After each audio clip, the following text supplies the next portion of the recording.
ॐ अज्ञानतिमिरान्धस्य ज्ञानञ्जनशलाकया चक्षुरुन्मिलितं येन तस्मै श्रीगुरवे नमः। श्रीचैतन्यमनोभीष्टं स्थापितं येन भूतले स्वयं रूप कदा मह्यं ददाति स्वपदान्तिकम्। वन्देऽहं श्रीगुरो शिवदपदकमलं श्रीगुरुन् वैष्णवांश्च श्रीरूपं साग्रजातं सहगणरघुनाथान्वितं तं सजीवम् साद्वैतं सावधूतं परिजनसहितं कृष्णचैतन्यदेवं श्रीराधा कृष्णपादान् सगणललिता श्रीविशाखान्तांश्च हे कृष्ण करुणा सिन्धु दीनबन्धु जगत्पते गोपेश गोपिकान्त राधाकान्त नमोऽस्तुते तप्त काञ्चन गौराङ्गी राधे वृन्दावनेश्वरी वृषभानुसुते देवी प्रणमामि हरिप्रिये वाञ्छाकल्पतरुभ्यश्च कृपा सिन्धुरेव च पतितानां पावनेभ्यो वैष्णवेभ्यो नमो नमः। जय श्री कृष्ण चैतन्य प्रभु नित्यानंद श्री अद्वैत गदाधर श्रीवासादि गौर भक्तवृंद हरे कृष्णा कृष्ण कृष्ण हरे हरे हरे राम राम राम हरे हरे। नमो ओम विष्णुपादाय कृष्णपृष्ठाय भूतले श्रीमते भक्तिवेदांत स्वामिनिति नामिने नमस्ते सारस्वती देवे गौरवाणी प्रचारिणे निर्विशेष शून्यवादी पाश्चात्य देशता।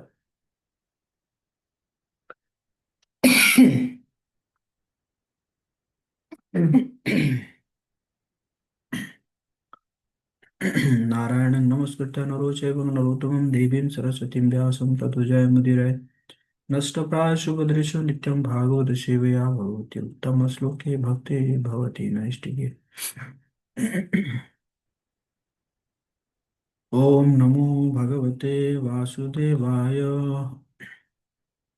ॐ नमो भगवते वासुदेवाय। ॐ नमो भगवते वासुदेवाय।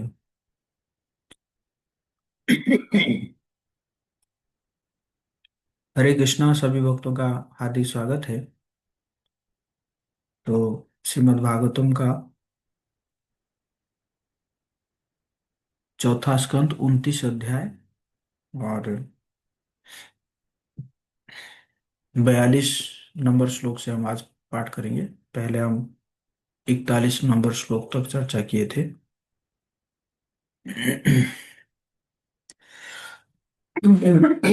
कृष्णा।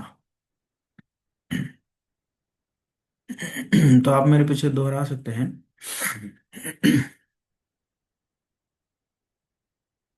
प्रजापति पति साक्षात अच्छा।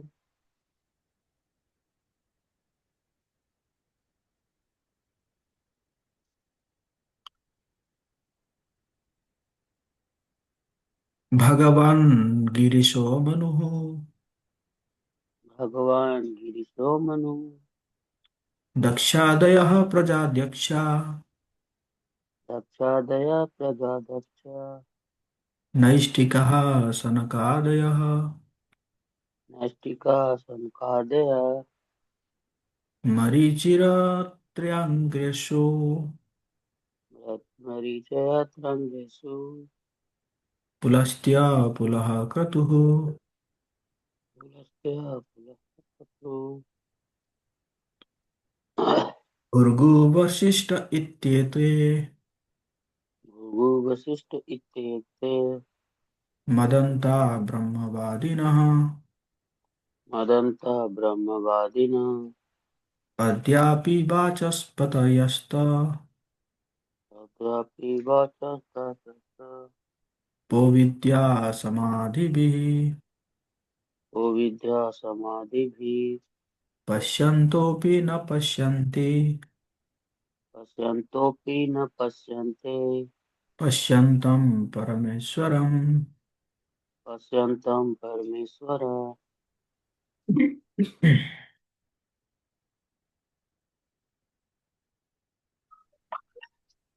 हम्म। दयालु गोविंद प्रभु पढ़ो।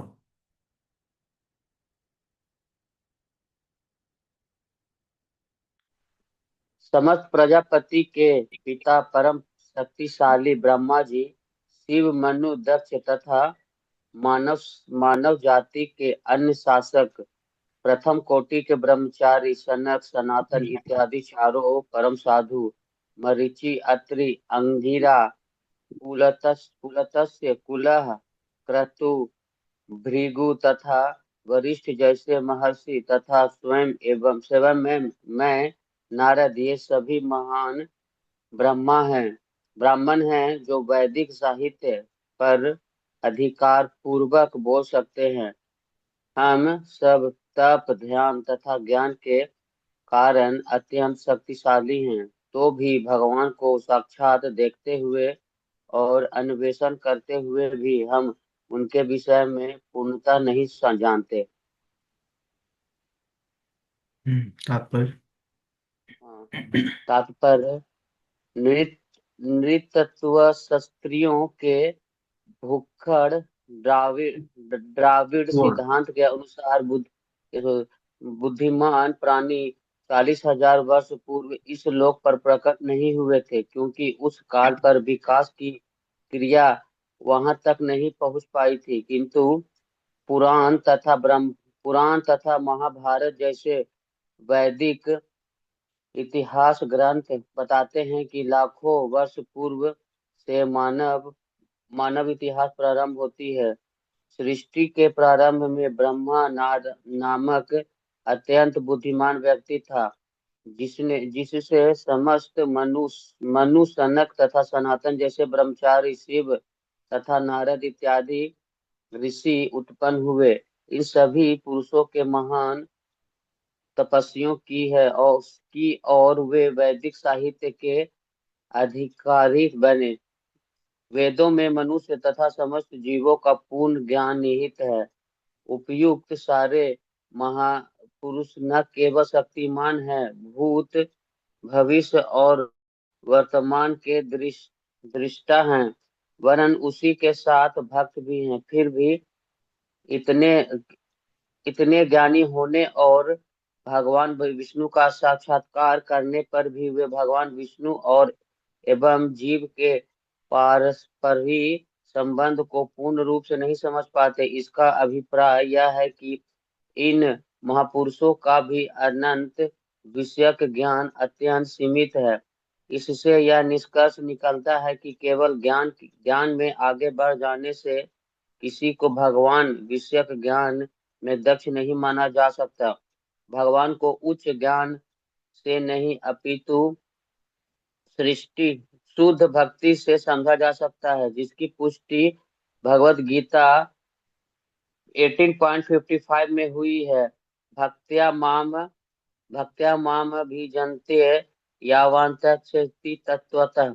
जब तक मनुष्य शुद्ध दिव्य भक्ति नहीं करता, तब तक वास्तविक रूप में वह भगवान को नहीं समझ सकता।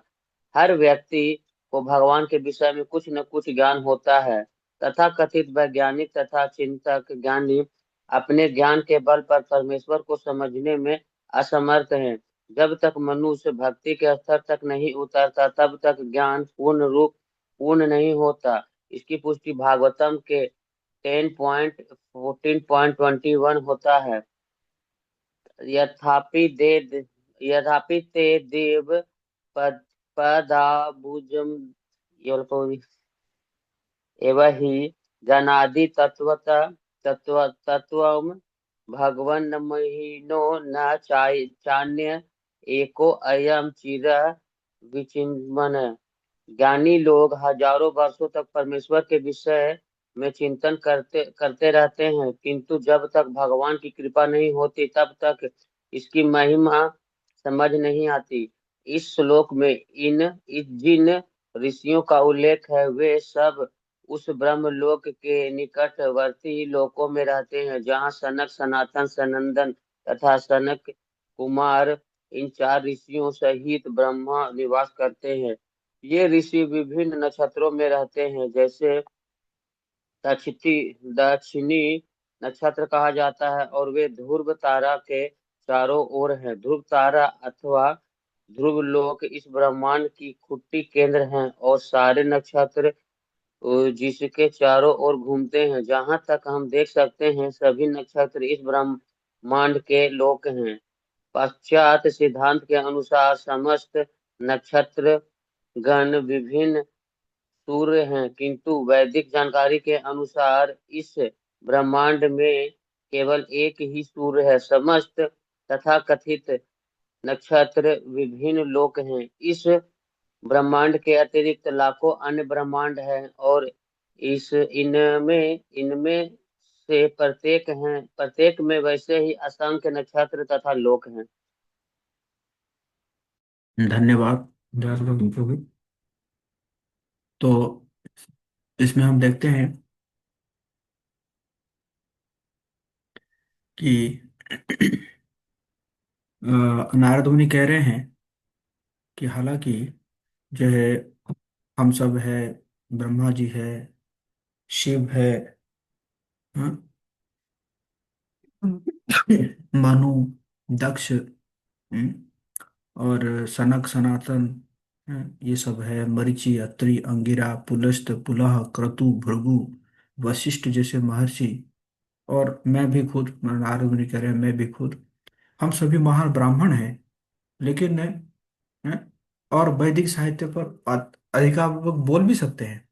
हम सब तप, ध्यान और ज्ञान के कारण अत्यंत शक्तिशाली है, तो भी भगवान को साक्षात देखते हुए अन्वेषण करने पर भी हम उनके विषय में पूर्णतः नहीं जानते।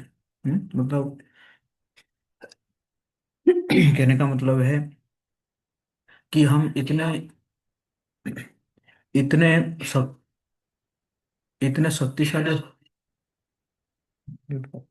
इतने शक्तिशाली होने के बावजूद भी हम जो है क्या नहीं कर सकते हैं, मानो जो भगवान के विषय में पूर्णतः नहीं जान पाते हैं ना। और उसी में प्रभुपाद जी कह रहे हैं कि देखिए, ये जो जो अ, आज के जो साइंस है, वो क्या करता है कि डार्विन सिद्धांत कहता है कि डार्विन सिद्धांत के अनुसार क्या है कि ये सब मतलब जो मनुष्य जो है सिर्फ 40,000 साल पहले से ही प्रकट हुआ है। लेकिन हमारे शास्त्रों से हम पता चलता है कि लाखों लाखों पूर्व भी मानव प्रकट हुआ है ना, लाखों लाखों साल पहले। मनु, हम सब मनु से आए हैं ना, इसलिए प्रभुपाद जी मजाक में कहते थे हो सकता है कि डार्विन के वंशज जो है बंदर से आए होंगे, लेकिन हम तो हमारे वंशज तो मनु से आए हैं, मनु से मनुष्य। और इसी प्रकार प्रभुपाद जी कह रहे हैं कि जो है कि भक्त्या माम अभिजानाति यावन यस्यास्मि तत्वतः, अर्थात भक्ति के माध्यम से ही भगवान जी को जा सकता है। भक्ति से भगवान कृपा करते हैं और भगवान कृपा करके दिव्य ज्ञान हृदय प्रकाशित फिर दिव्य ज्ञान हृदय में प्रकाशित होता है, और फिर हम भगवान जी को जान पाते हैं, है ना। और उसी में फिर प्रभुपाद जी कह रहे हैं कि देखिए, ये एक अच्छा पॉइंट है कि ध्रुव तारा और ध्रुव लोक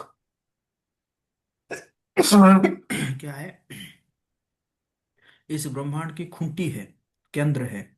इसका मतलब हमारे ब्रह्मांड के केंद्र कौन सा हुआ, ध्रुव तारा हुआ, है ना। और सारे नक्षत्र इसके चारों ओर घूमते हैं, है ना। हालांकि साइंस कहता है कि ये जितने भी नक्षत्र है, ये सारे नक्षत्र सूर्य जैसा ही है। लेकिन हमारे शास्त्र क्या कहता है कि एक ब्रह्मांड में एक सूर्य होता है ना, है कि नहीं। और ये जो नक्षत्र है ये क्या कह रहे हैं प्रभुपाद जी, ये बल्कि विभिन्न लोक है ना। तो इस ब्रह्मांड के अतिरिक्त लाखों और अन्य ब्रह्मांड है, और इनमें से प्रत्येक में वैसे ही असंख्य नक्षत्र तथा लोक है। ओके। अमर प्रभु हाथ क्यों उठाए हैं? हरे कृष्णा प्रभु जी, सर प्रणाम, सर प्रणाम। हम्म। प्रभु जी उसमें मेरा क्या चाहे? प्रश्न था प्रभु जी। हाँ हाँ ये बोलिए। ध्रुव ध्रुव लोक के बारे में बता रहे थे प्रभु जी, तो ये हम्म। मतलब जितने भी असंख्य ब्रह्मांड है उसमें भी ध्रुव लोग होंगे क्या? हाँ होंगे। उस प्रभु के एक्चुअली यही तो ध्रुव लोक जो है, कंफ्यूजन था कि मतलब ध्रुव जो ध्रुव है ध्रुव लोक सिर्फ हमारे ही ब्रह्मांड में कि दूसरे ब्रह्मांड में रहो वही होता है? नहीं नहीं, ध्रुव जो है, ध्रुव लोक जो है वो पहले भी था, है ना, लेकिन वो प्रकट नहीं था, लोग उसको देख नहीं पा रहे थे, या को किसी को उसके बारे में जानकारी नहीं था। और ध्रुव महाराज जी के प्रार्थना के बाद भगवान ने क्या किया कि उस जो है लोक को वो ध्रुव महाराज जी को दे दिए, है ना। तो बाकी ब्रह्मांड में होगा, हो सकता है कि उस ब्रह्मांड में उसका नाम और कुछ होगा, है ना। लेकिन वो लोग जो है वो तो हर ब्रह्मांड में होगा, समझ रहे ना। जी प्रभु जी। हम्म। हरे कृष्ण प्रभु जी। हरे कृष्ण। आगे मेरे पीछे दोहरा सकते हैं आप लोग। शब्द ब्रह्माणी दुष्पारे चरंत उर्विस्तरे चरंत विस्तरे मंत्रलिंगैर्भवाच्छिन्नम् मंत्रलिंगं भवामि भजन्त न विदुः परम्। भजन्त न विदुपरम्।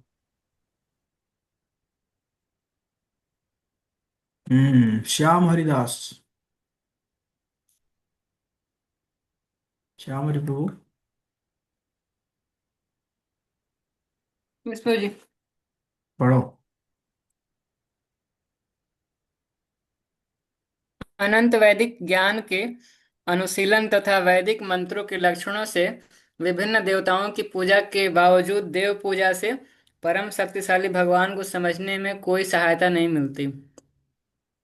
तात्पर्य: भगवत गीता 7:20 में कहा गया है, कामैस्तैस्तैर्हृत ज्ञाना प्रपद्यन्ते अन्य देवता तम तम नियमास्थाय प्रकृत्या नियता स्वया।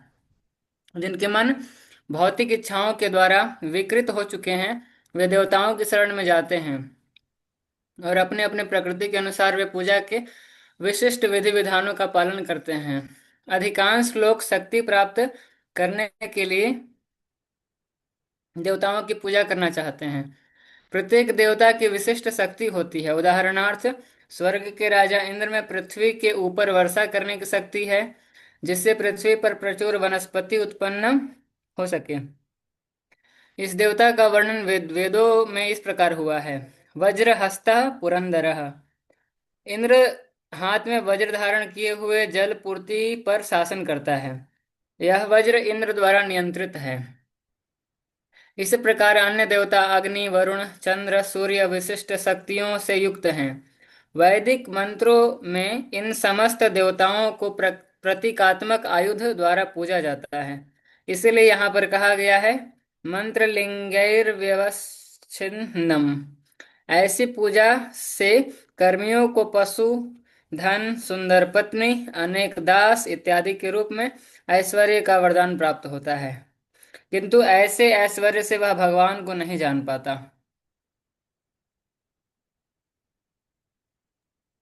धन्यवाद श्याम हरि प्रभु। तो क्योंकि जो पुरंजन है,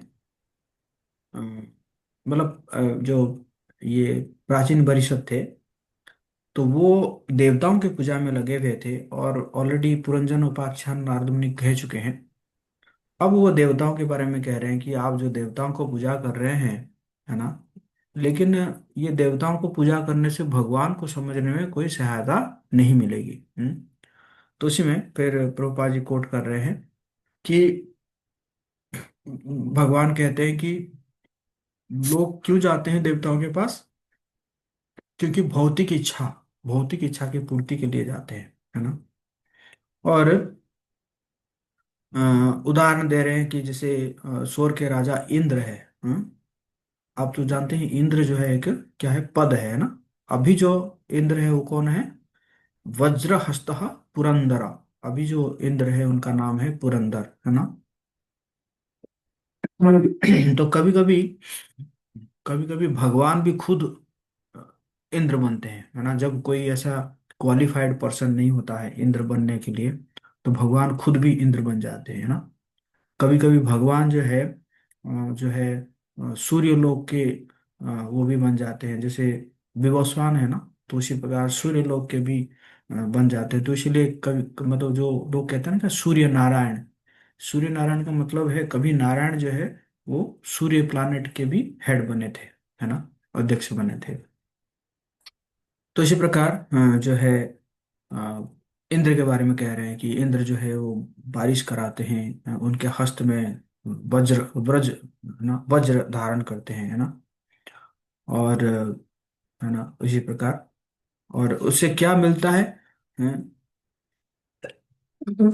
क्या मिलता है, पशु, धन, सुंदर पत्नी, अनेक दास दासी, इस प्रकार ऐश्वर्य मिलता है। लेकिन ये ऐश्वर्य भी क्या होता है, ये भी टेम्पररी होता है ना। लेकिन इससे जो है इस ऐश्वर्य से हम भगवान को नहीं जान पाएंगे, है ना।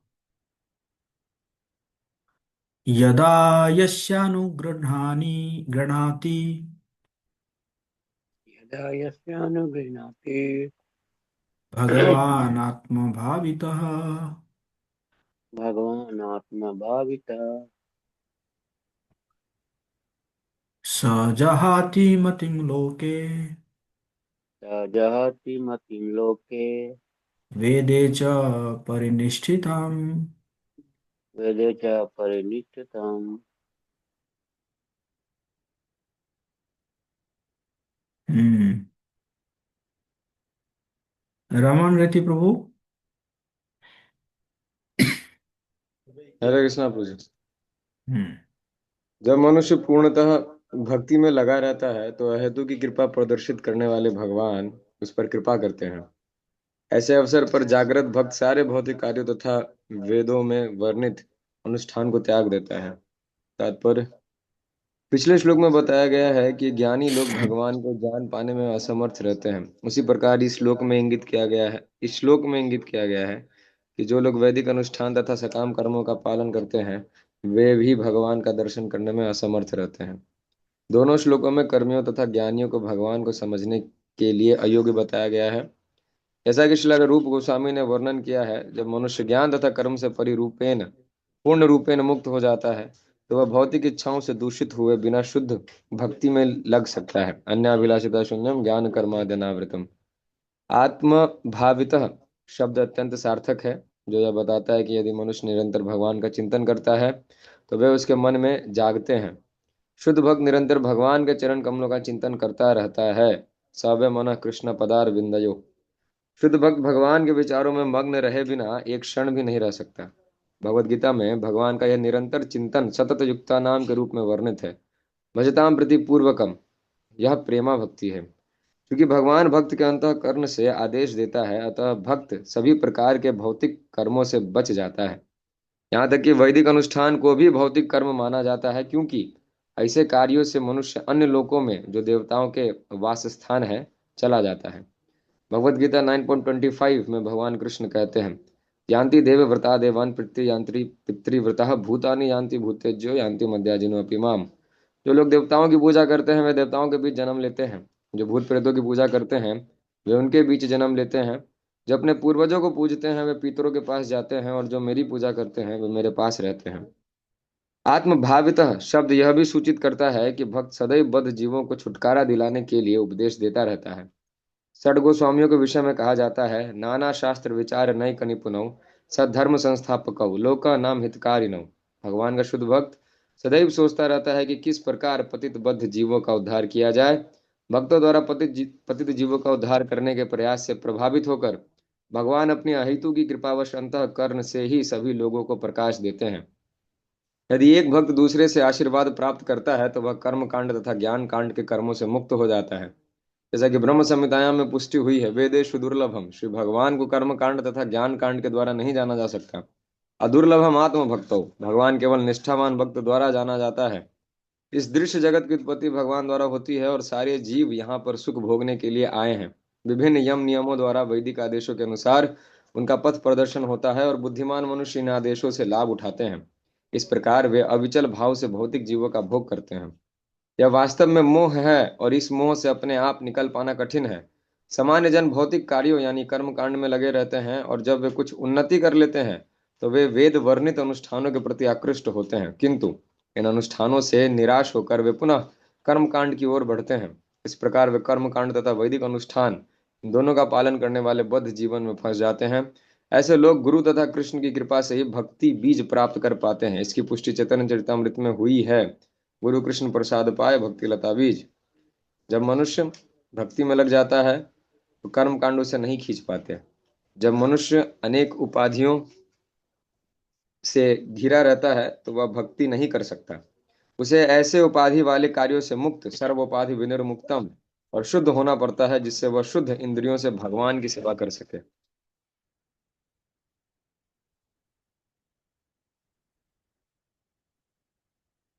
हृषिकेन हृषिकेश सेवनम भक्ति रुच्यते। शुद्ध इंद्रियों से भगवान का सेवा भक्ति योग कहलाता है। परमात्मा निष्ठावान भक्त की सदा सहायता करता है, क्योंकि वह प्रत्येक जीव के हृदय में स्थित है। इसकी पुष्टि श्री कृष्ण भगवद गीता 10:10 में इस प्रकार की है। तेषां सततयुक्तानां भजतां प्रति पूर्वकम ददामि बुद्धि योगम तम येन माम उपयांति ते। जो लोग निरंतर मेरी भक्ति करते हैं और प्रेम पूर्वक मेरी पूजा करते हैं, उन्हें मैं बुद्धि देता हूँ, जिससे वे मेरे पास आ सकते हैं। भौतिक जगत के कलमश से मुक्त होने की यही अवस्था। ऐसे अवसर पर भक्त अन्य भक्तों को अपना मित्र बनाता है और तब उसके भौतिक कार्यकलाप पूर्ण रूप से बंद हो जाते हैं। तब उसे भगवान की कृपा प्राप्त होती है और भौतिक सभ्यता से उसकी श्रद्धा उठ जाती है, जो वर्णाश्रम धर्म के साथ प्रारंभ होती है। श्री चैतन्य महाप्रभु स्पष्ट कहते हैं कि मनुष्य को वर्णाश्रम धर्म से मुक्त हो जाना चाहिए, तब वह अपने आप को भगवान कृष्ण का चीर सेवक समझने लगते हैं।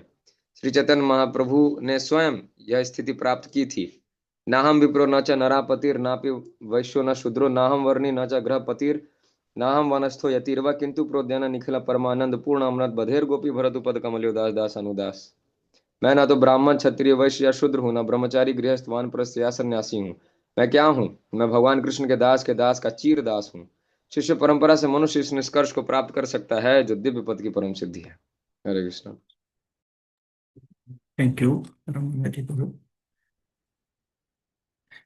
तो इस श्लोक में रूपा जी कहते हैं कि तो सबसे पहले हम देखते हैं कि नारद मुनि कह रहे हैं, जब मनुष्य पूर्णतः भक्ति में लगा रहता है तो अहेतु की कृपा प्रदर्शित करने वाले भगवान उस पर कृपा करते हैं। ऐसे अवसर पर जागृत भक्त सारे भौतिक कार्यों तथा वेदों में वर्णित अनुष्ठानों को त्याग देता है ना। क्योंकि प्राचीन परिषद जो है वो बहुत सारे जो है कर्म कांड में लगे हुए थे, बहुत सारे यज्ञ कर रहे थे, बलि चढ़ा रहे थे, है ना। तो इसी प्रकार वो कह रहे हैं कि जब भगवान के शुद्ध भक्ति में कोई लगा रहता है तो अपने आप ही वो भगवान की कृपा से ये सब वैदिक कर्म कांडों से वो मुक्त हो जाता है। तो उसी में रूपा जी कह रहे हैं कि कैसे श्रील रूप गोस्वामी पाद ने जो है भक्ति रसामृत सिंधु में बताया है कि उत्तम भक्ति क्या है। उत्तम भक्ति ये है, अन्याभिलाषिता शून्यम ज्ञान कर्मालि अनावृतम अनुकूलेन कृष्णानुशीलनम भक्ति उत्तम है कि ना अन्याभिलाषिता शून्यम, भगवान की प्रसन्न करने के अलावा और कोई अभिलाष नहीं होना चाहिए है। और वो भक्ति जो है ना ज्ञान से आवृत होता है, ना कर्म आदि से आवृत, है ना, जो है आवृत होता है ना। और अनुकूले न कृष्णानुशीलनम, अनुकूल है जो है भक्ति क्या होना चाहिए, भक्ति जो है वो भगवान की प्रसन्नता करने के लिए अनुकूल होना चाहिए। हम्म? अनुकूले न कृष्णानुशीलनम है, किनकी अनुकूल? कृष्ण के अनुकूल। और अनुशीलनम, अनुशीलनम मतलब जो भी पूर्ववर्ती आचार्यों ने जिस प्रकार किए हैं, तो उसी को अनुशीलन करना है, उसी के पथ पर चलकर जो भक्ति करते हैं तो उसको उत्तम भक्ति कहा जाता है। और और एक पॉइंट प्रभुपाद जी बहुत ही इंपॉर्टेंट यहाँ पे मेंशन कर रहे हैं कि शुद्ध भक्त निरंतर भगवान के चरण कमलों का चिंतन करता है ना। तो हमें भी प्रयास करना चाहिए है, क्या करना चाहिए कि भगवान के चरण कमलों को हमें ज्यादा से ज्यादा ध्यान लगाए हैं, उसको देखे। भगवान के चरणों में कितना चिन्ह है और वो सब चिन्ह का क्या क्या इम्पोर्टेंस है, ये सब के बारे में हमें पता होना चाहिए ना। भगवान के चरणों का गुणगान, मतलब कीर्तन कहाँ कहाँ पे क्या क्या लिखा हुआ है। तो ये सब जो है हमें पता होना चाहिए। और यहाँ पे प्रभुपाद जी अम्बरीश महाराज जी का श्लोक दे रहे हैं। तो अम्बरीश महाराज जो है उनके बारे में बता रहे हैं कि अम्बरीश महाराज कैसे सवे मना कृष्ण पदार बिंदयो वाचाम से वैकुंठ गुणानुवर्णने करो हरि मंदिर मार्जनादिशु श्रुतिम चकारम च्युत सत्कठोदय। अम्बरीश महाराज जी का मन जो है हमेशा कहाँ रहता था? भगवान के चरण कमलों में लगा रहता था, चिंतन चिंतन करने में लगा रहता था, है ना। और वाचाम से वैकुंठ गुणान बने, अगर कुछ बोलते थे तो वैकुंठ का गुणगान करते थे। सोचिए कि महाराज होकर, राजा होकर, वो किस स्थिति में थे, कैसे उनका ना, कैसे मतलब किस प्रकार की उनका चेतना था। और करो हरि मंदिर मार्जना, जो अपने हाथों से मंदिरों को मार्जन मार्जन करते थे। तो इसी प्रकार जो है शुद्ध भक्त की, भक्त जो है ऐसे करते हैं ना। तो जो है मतलब देखा जाए तो ये एक एक क्वालिटी हो गया शुद्ध भक्त का। कि शुद्ध भक्त क्या करता है? भगवान के चरण कमलों को हमेशा ध्यान करता रहता है ना। और भजताम प्रीतिपूर्वकम, है ना। तो इसी प्रकार भक्त जो है ये सब अनुष्ठानों से बच जाता है ना। है ना। और फिर प्रभुपाद जी कह रहे हैं कि प्रभुपाद जी कोट कर रहे हैं भगवान कृष्ण का, है कि यान्ति मद्या जिनोपि माम, जो मुझे भजता है वो कहाँ पे आता है? मेरे पास आता है ना। है कि नहीं। और वही हमारे षड गोस्वामी भी जो है उन्होंने भी यही किए कि कैसे अ, लोगों को उद्धार किया जाए, लोग कैसे शुद्ध भक्ति कर सके, भगवान की भगवान के पास जा सके, है ना। इसी के बारे में जितने भी प्रभुपाद जी कह रहे हैं कि भगवान का शुद्ध भक्त सदैव सोचता रहता है कि किस प्रकार पतित जीवों का उद्धार किया जाए, है ना।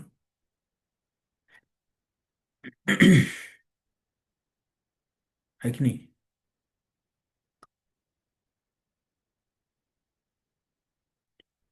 तो ये किसके द्वारा होगा? गुरु कृष्ण प्रसादे पाए भक्ति लता बीज। हम्म, और इसी प्रकार जो है करना चाहिए हम लोगों को, है ना। और फिर प्रभुपाद जी जो चैतन्य महाप्रभु जो श्लोक को, इस श्लोक जो है चैतन्य महाप्रभु को बहुत प्रिय था, है?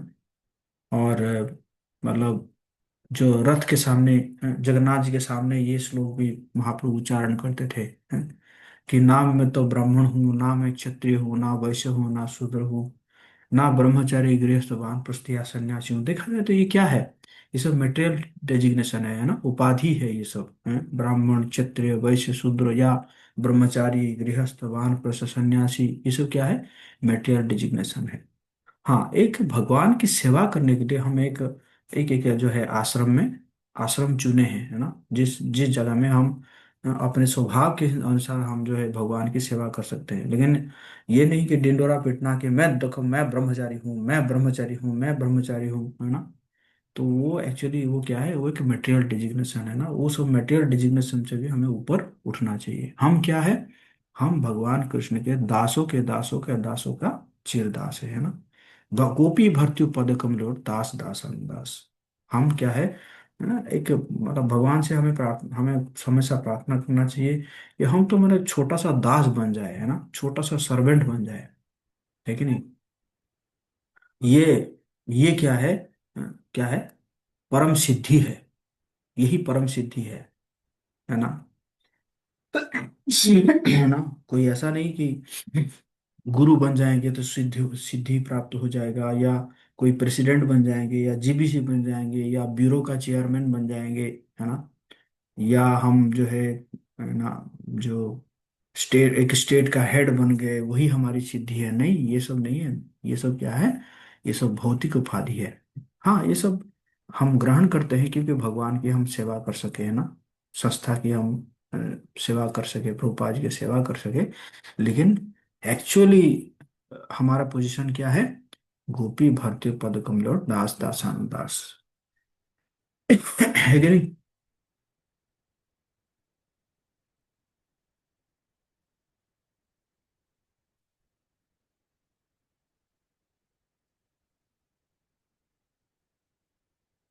सही कह रहा हूं मैं?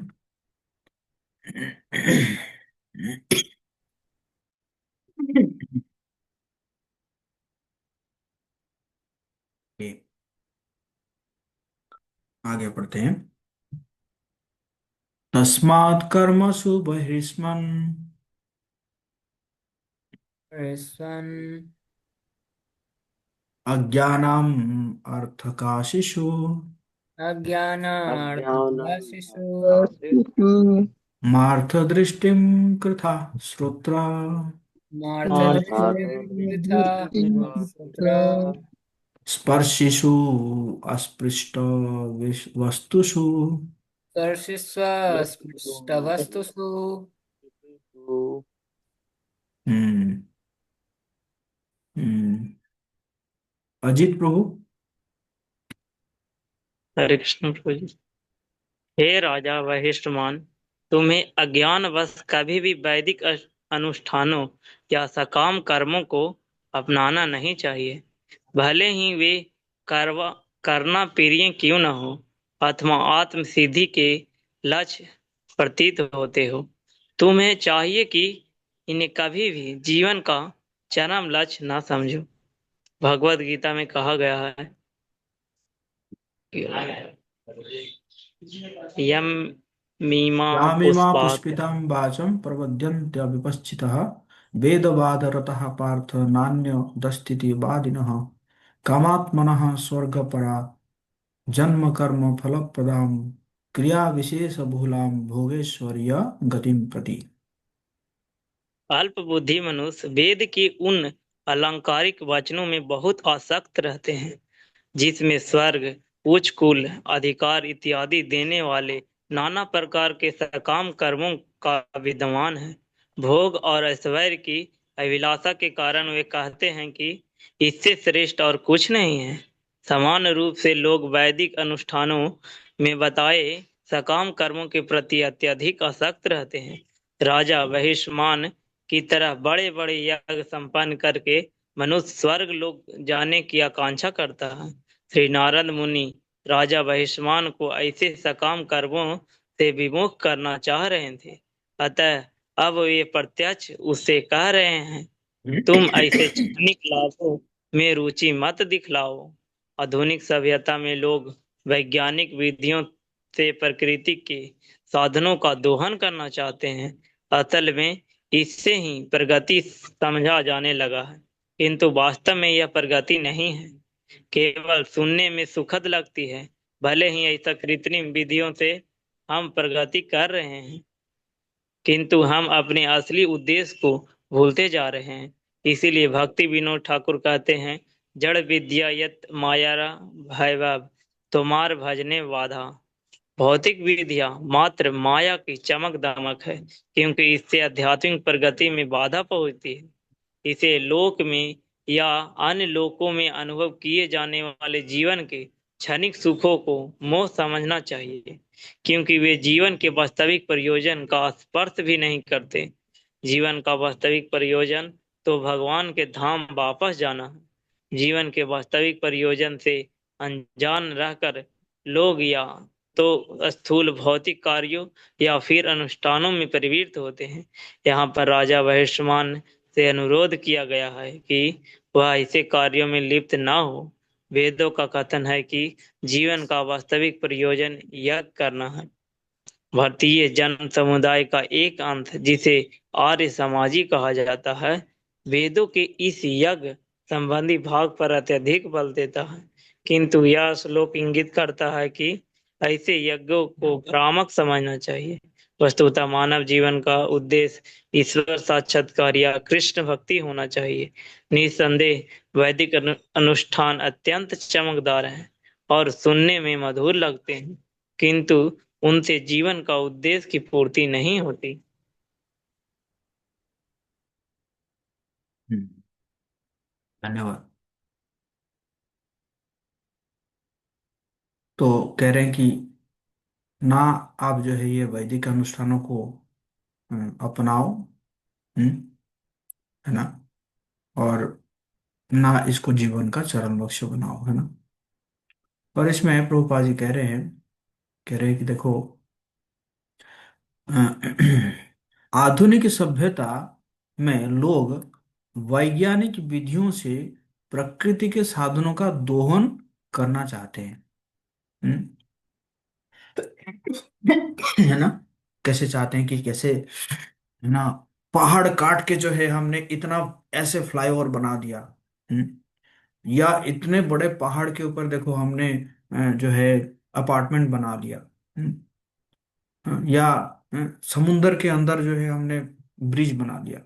तो इसी को क्या बोलते हैं, इसी को प्रगति मानते हैं कि देखो हम कितना एडवांस कर गए। हम्म, तो ये जो है प्रगति नहीं है, प्रभुपाद जी कह रहे हैं ये प्रगति नहीं है, ये बल्कि ये क्या है, जड़ विद्या ये तो माया रो वैभव, तुम्हारो भजने बाधा।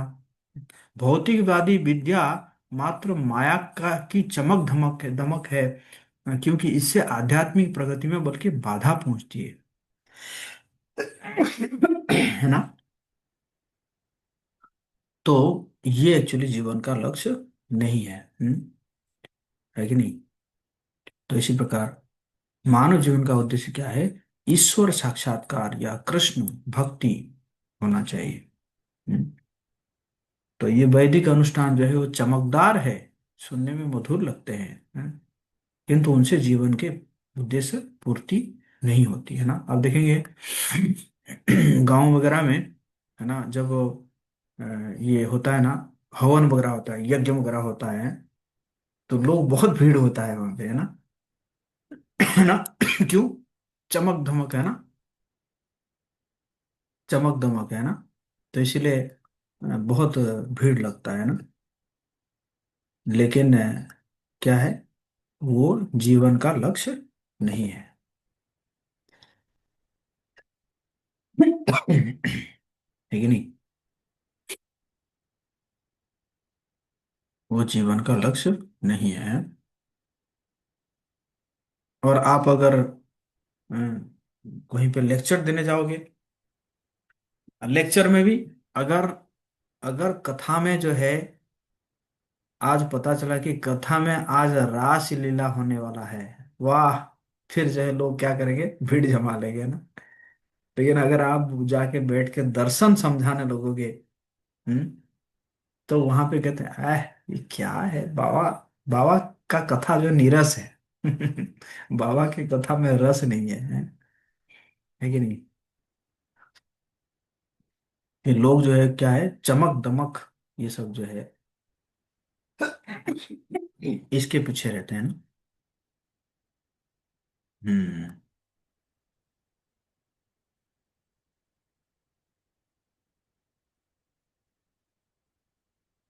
स्वम लोकम न विदुस्ते, समलोकं न विदुस्ते, वै यत्र देवो जनार्दनः, वै यत्र वयत्र वही यत्र देवो जनार्दनः जनार्दन आहुर्धुर्माद्रियो वेदम्, आहो धूर्मा आहुर्धुर्मधियो वेदम्, देवम सकर्मकम तद्विदः।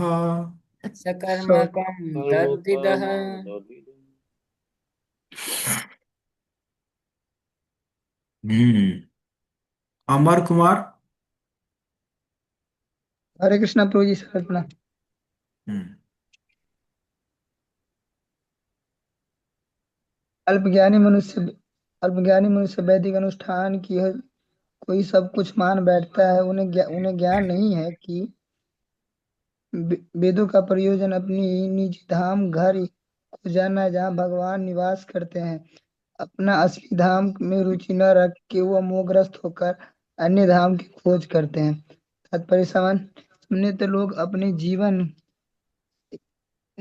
जीवन को स्वार्थ की भगवान के धाम वापस जाने के अपरिचित होता है। वो आध्यात्मिक जगत में अपनी असली धाम को नहीं जानते। आध्यात्मिक जगत में अनेक वैकुंठ है और सर्वोच्च लोक कृष्ण लोक या गौलोक वृंदावन है। इससे बेहतर किसी कथा कथित प्रगति और मौजूद लोग को वैकुंठ लोक की कोई जानकारी नहीं है। इस समय कथाकथित सभ्य लोग अन्य ग्रह लोगों को जानने का प्रयत्न करते हैं, किंतु वह नहीं जानते हैं कि यह सर्वोच्च लोक ब्रह्म लोक भी जाए और तो उन्हें पुनः इस लोक में ही लौट के आना होगा। इसकी पुष्टि भगवत गीता में 7वें अध्याय के 16 श्लोक में किए गए हैं। अब्रह्मण्य लोक पुनः विचित्य अर्जुन मम्यत्य कौन्तेय पुनः जन्म विदत्य। हे अर्जुन, इस भौतिक जगत में सर्वोच्च लोक से लेकर निम्न लोक तक सभी लोग कलेशों का स्थान है, जहाँ बारंबार जन्म जन्म मृत्यु रहता है। किंतु हे अर्जुन पुत्र, जो मेरे धाम को प्राप्त कर लेता है वह पुनः नहीं जन्म लेता है। यदि इस ब्रह्मांड के सर्वोच्च लोक तक पहुंच जाता है तो पुण्य कर्म के क्षणिक हो जाने पर वो अवश्य वापस लौटना पड़ता है। अंतरिक्ष यान आकाश में भरी आध्यात्मिक ऊंचाई को प्राप्त कर ले, किंतु जो उन्हें ईंधन समाप्त हो जाता है उन्हें पृथ्वी पर लौट के आना पड़ता है। ये सारे कार्य मोहग्रस्त संपन्न किए जाते हैं। असली प्रयास जब भगवान के धाम जाने में का होना चाहिए। यही विधि भगवत गीता में अंतिमम में जो लोग भगवान की भक्ति करते हैं वो भगवान के धाम वापस जाते हैं। मनुष्य जीवन में अत्यंत मूल्यवान है, अतः मनुष्य को चाहिए कि अन्य लोग की खोज में इस जीवन को व्यर्थ न गवाए। उसे इतना बुद्धिमान होना चाहिए कि वह भगवान के धाम जा सके। उसे आध्यात्मिक वैकुंठ लोक के विषय में और विशेष रूप से गौलोक वृंदावन नामक लोक के विषय में जानने के लिए उत्सुक होना चाहिए। भक्ति जैसी सरल विधि को श्रवण करने से प्रारंभ करती है। श्रवणम कीर्तनम विष्णु, वहाँ पहुँचने का कला सीखना चाहिए। उसकी पुष्टि श्रीमद् भागवतम में की गई है। कलो देश राजन महान गुण कीर्तन द्वय कृष्ण मुक्ति संग प्रभिजते। केवल हरे कृष्ण महामंत्र का कीर्तन करने से मनुष्य परम लोक जा सकता है। और विजयते यह इस लोक में लोग इस युग में लोग पर विशेष रूप से लागू होता है। इस युग का विशेष लाभ यही है कि केवल हरे कृष्ण महामंत्र का जप करके मनुष्य समस्त भौतिक कलेशों को से शुद्ध होकर वह घर अर्थात भगवान के धाम वापस जा सकता है। इनमें कोई संदेह नहीं है। धन्यवाद।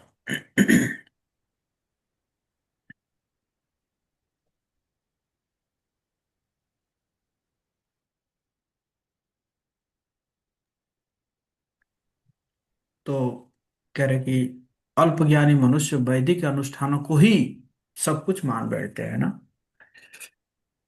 एक हमारे गांव में यज्ञ हो रहा है, हवन हो रहा है, तो इसी को जो है सब कुछ मान बैठते हैं ना, कि उसका प्रयोजन नहीं जानते हैं। प्रयोजन क्या है कि भगवान के धाम को वापस जाना है, ये प्रयोजन नहीं जानते हैं ना, है कि नहीं। बल्कि अन्य धामों की खोज करते रहते हैं ना। स्वर्ग स्वर्गवासी हो गए हमारे फलाने जो है, स्वर्गवासी हो गए। मतलब स्वर्गवासी जो है वो काफी बड़ा समझते हैं लोग, है ना। हाँ? और उनको नहीं पता होता है कि ऐसे भौतिक संसार में विभिन्न लोक में जाने के बाद भी क्या होगा, इस संसार में फिर गिरना पड़ेगा, है कि नहीं। मनुष्य जीवन अत्यंत मूल्यवान है, अतः मनुष्य को चाहिए अन्य लोगों की खोज में इस जीवन को व्यर्थ ना गवाए। उसे इतना बुद्धिमान होना चाहिए कि वो भगवान के धाम को वापस जा सके। कैसे जाएगा? श्रवणम कीर्तनम विष्णु स्मरणम। वहां पहुंचने के लिए कला सीखनी चाहिए। और वो कला क्या है? करे तो सरिधे राजन अस्ति एको महान गुण कीर्तन कृष्ण से मुक्त संग परम भजेत। कीर्तन करना है, हरे कृष्ण महामंत्र का जप करना, संकीर्तन करना, है कि नहीं। तो ये सब के माध्यम से कलयुग के जीव जो है, हाँ, वो दोष मुक्त होकर कहाँ जा सकते हैं? भगवत धाम जा सकते हैं ना। ओके, हम अब श्लोका नहीं पढ़ेंगे, सिर्फ ट्रांसलेशन पढ़ेंगे। हम्म, हम्म, पवन प्रभु। हरे कृष्णा प्रभु। हे राजन, सारा संसार कुशों के तीखे अग्रभाग से ढका है और इस कारण तुम्हें अभिमान हो गया है, क्योंकि तुमने यज्ञ में अनेक प्रकार के पशुओं का वध किया है।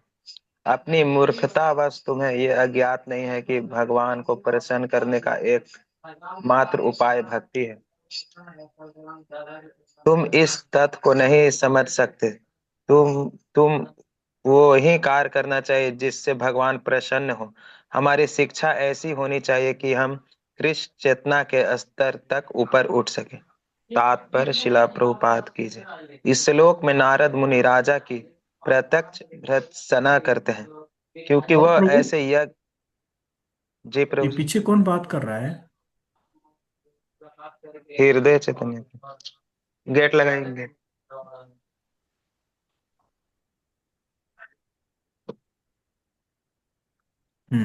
पढ़ो। क्योंकि वह ऐसे यज्ञ करने में व्यस्त था जिसमें अनेक पशुओं का वध होता था। राजा सोच रहा था कि अनेक यज्ञ को संपन्न कर लेने के कारण वह महान है, किंतु नारद मुनि उसकी प्रत्यक्ष भर्त्सना करते हैं कि पशु वध के कारण ही उसे झूठा गर्व है। वास्तव में कोई भी ऐसा कार्य जो कृष्ण चेतना तक नहीं ले जाता पाप कर्म है, और ऐसी शिक्षा जो कृष्ण को समझने में सहायक नहीं होती झूठी है। यदि कृष्ण चेतना का अभाव हो तो मनुष्य केवल मिथ्या कर्म तथा झूठी शिक्षा में लगा रहता है। तो आप देखे होंगे अ, जो है, ये जो सब पंडाल बनाते हैं ना, जो कई प्रकार के देवताओं का पूजा करते हैं, है ना, जो ऑर्गेनाइजर होते हैं वो कितना एकदम एकदम उनका प्राउड होता है ना। बाप रे, देखो हमने कितना बड़ा पंडाल बनाए हैं। इतना बड़ा बड़ा पंडाल बनाते हैं, पंडाल में इतना खर्चा करते हैं, हमारे तो कई मंदिर हो जाएगा। मैंने सुना था इस बार जो है, कहीं पे बंगाल में दुर्गा पूजा पंडाल में 300 करोड़ रुपए खर्चा हुआ था। समझ रहे ना? 300 करोड़ में हमारा तो जो है, देखा जाए तो 5-6 मंदिर बना लेंगे हम लोग। है कि नहीं? 5-6 मंदिर बना लेंगे, लेकिन उनका क्या, बाप रे, देखो हमने कितना बड़ा बना लिया ना। वही यहाँ पे नारद मुनि कह रहे हैं कि जो इसी प्रकार जो करते हैं, है ना, प्रयोजन तो जानते नहीं है कि भगवत धाम जाना है, वो ऐसे ही पशु बलि देते रहते हैं, कर्म कांड में लगे रहते हैं, तो उनको लगता है कि हम बहुत बड़े काम कर रहे हैं, देखो कितना बड़े हो गए हम हैं। फूल जाता है एकदम, छाती एकदम फूल जाता है। है कि नहीं? आरा में एक बार यज्ञ हुआ था, तो उसमें 100 करोड़ रुपए खर्चा हुआ था, है ना, है कि नहीं? तो 100 करोड़ में देखो, है ना, कितना मंदिर बन जाता है, बड़ा बड़ा मंदिर। कम से कम 2 मंदिर तो बड़ा बड़ा मंदिर बन जाएगा ना, जो कि यज्ञ किए खत्म, है ना।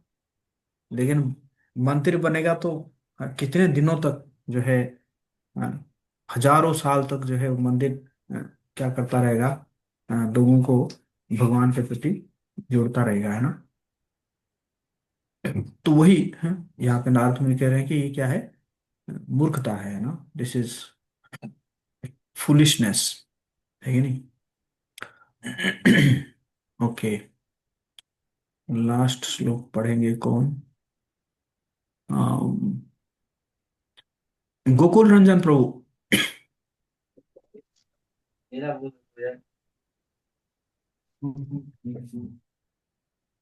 गोकुल रंजन प्रभु। अरे,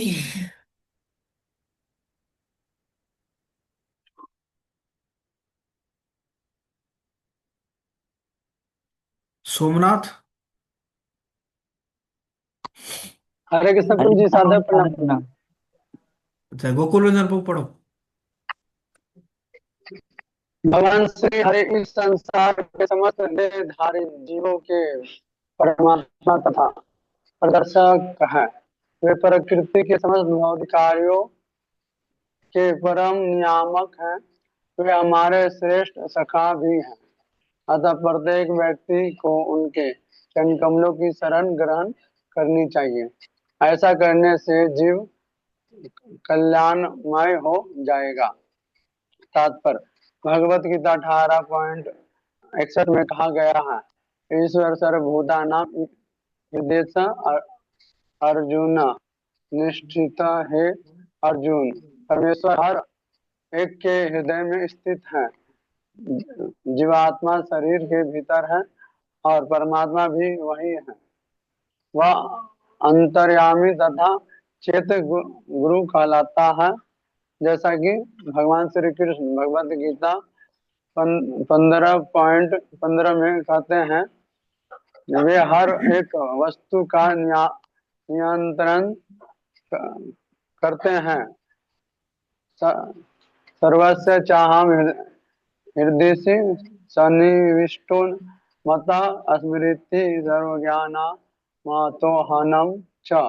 मैं सब प्राणियों के हृदय में बैठा हूँ और मुझी से स्मृति ज्ञान तथा विस्मृति उत्पन्न है।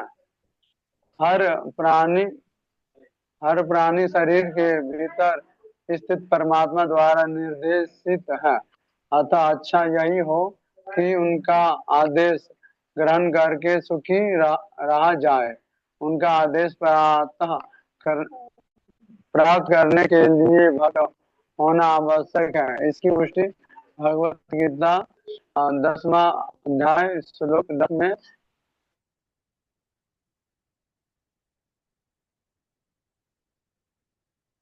भी हुई है। तेषां सतयुक्तान्ते किन्ते मामु पयते। जो जो भक्ति परायण है और प्रेम पूर्वक मेरी पूजा करते हैं, उन्हें मैं बुद्धि देता हूँ, जिससे वे मेरे पास आते हैं। यद्यपि परमात्मा प्रत्येक प्राणी के हृदय में है। ईश्वर ईश्वर सर्वभूतानां हृदय से अर्जुन निश्चित, किंतु वह केवल उन्हीं शुद्ध भक्तों से बात करता है जो उसकी सेवा में निरंतर लगे रहते हैं। चेतन चेतन भागवत अंत तीन तीसरा 3.45 में कहा गया है, तारे से बलि विद्या मंत्र अध्ययन कृष्ण पाद ये करे अस्तित्व मन। जिसने कृष्ण के पद पदमों में अपना मन स्थित कर दिया, समझो कि उसने श्रेष्ठ विद्या प्राप्त कर ली है और सारे वेदों का अध्ययन कर लिया है।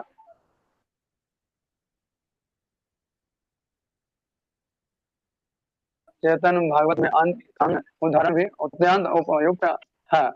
यथा ऐसे विधार फल जानी हा निश्चय कृष्ण पाद पदे यदि चित वृत्ति रहे।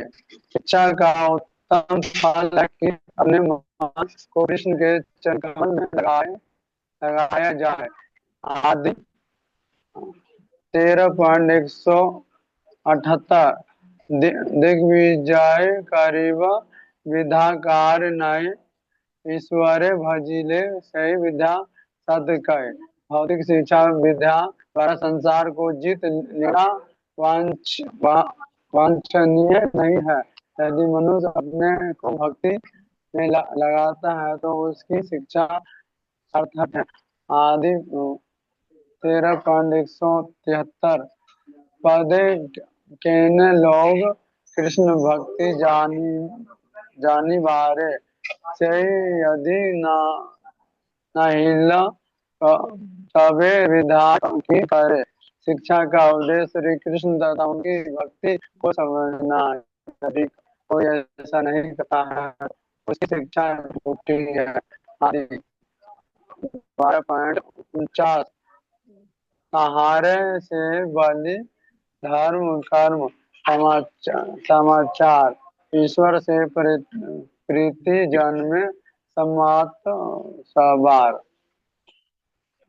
तो संस्कृत शिक्षित सक्रिय तथा धार्मिक होने का के लिए स्वाभाविक प्रेम विकसित करना। अंत 3.44 प्रत्येक व्यक्ति कृष्ण के लिए प्रच्छान प्रेम रखता है प्रत्य है और उसे संस्कृति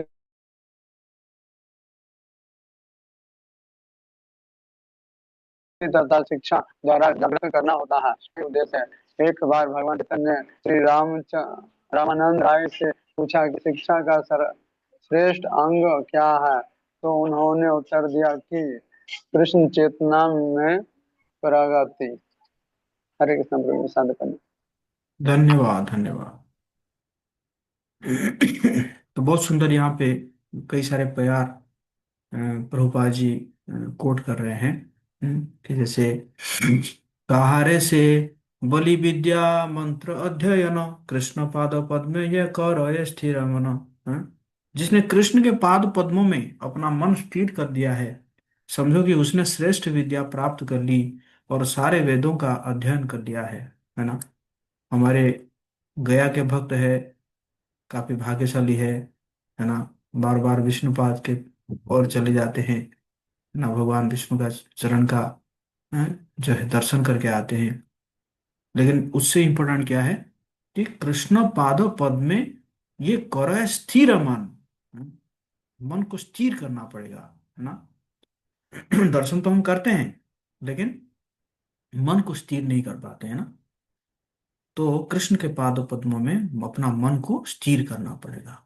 और क्या करें कि यही उत्तम शिक्षा यही है। सही से विद्यार फल जानी हो निश्चय कृष्ण पाद पद में यदि चित्त वृत्ति रहो। शिक्षा का उत्तम फल यही है कि अपने मन को कृष्ण के चरण कमलों में लगाया जाए, है ना। ये आज का is this the quote for the day today. आज के, है ना, आज का यही ध्यान है हमारा, है ना। क्या? सही से विद्यार फल जानी हो निश्चय कृष्ण पाद पद में यदि चित्त वृत्ति रहे। शिक्षा का उत्तम फल यही है कि अपने मन को हम कृष्ण के चरण कमलों में लगाया जाए, है ना। तो और शिक्षा का उद्देश्य क्या है? श्री कृष्ण और उनकी भक्ति को समझना है। यदि ऐसा कोई नहीं करता तो उसकी शिक्षा झूठी है ना। और फिर कह रहे हैं, सुसंस्कृत शिक्षक शिक्षित सक्रिय तथा धार्मिक होने का अर्थ क्या है? कृष्ण के लिए स्वाभाविक प्रेम विकसित करना, है कि नहीं। तो मैं ये वाला जो है स्क्रीनशॉट भेज दूंगा, तो आप लोग इसके ऊपर थोड़ा ध्यान लगाइएगा। और ये कम से कम ये जो दो प्यार है, इसको आज ही याद कर लीजिएगा, है ना। सही से विद्यार फल जानी हो निश्चय कृष्ण पाद पद में यदि चित्त वृत्ति रह। दिग्विजय करिब विद्यार कार्य न है ईश्वर भजले से ही विद्या सत्य कहे। हम्म? नहीं, ये दोनों है। ताहारे से बलि विद्या मंत्र अध्ययन कृष्ण पाद पद में यह करो यह स्थिर मन। ठीक है ना। हरे कृष्णा कृष्ण कृष्ण हरे हरे हरे राम राम राम हरे हरे। आप राम सब अपना हरे हरे। आप सब अपना वीडियो ऑन करेंगे। सब लोग वीडियो ऑन कर लीजिए।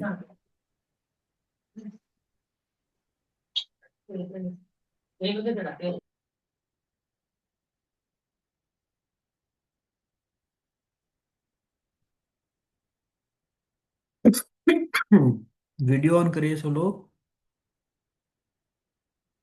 हम्म।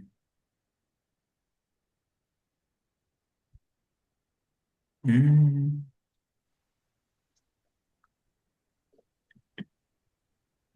आवाज नहीं आई।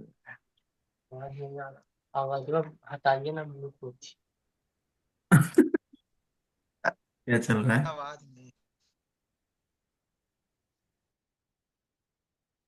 ओके, मैं स्क्रीनशॉट बंद कर देता हूँ। हरे कृष्ण कृष्ण कृष्ण हरे हरे हरे राम राम हरे। चलिए, कैसे आएगा ये? हरे कृष्ण।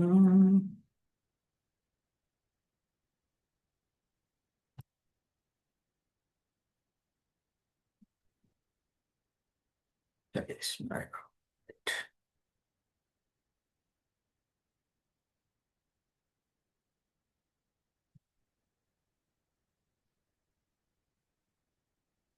ठीक है, धन्यवाद। हरे कृष्णा। जगत गुरु प्रभुपाद की जय।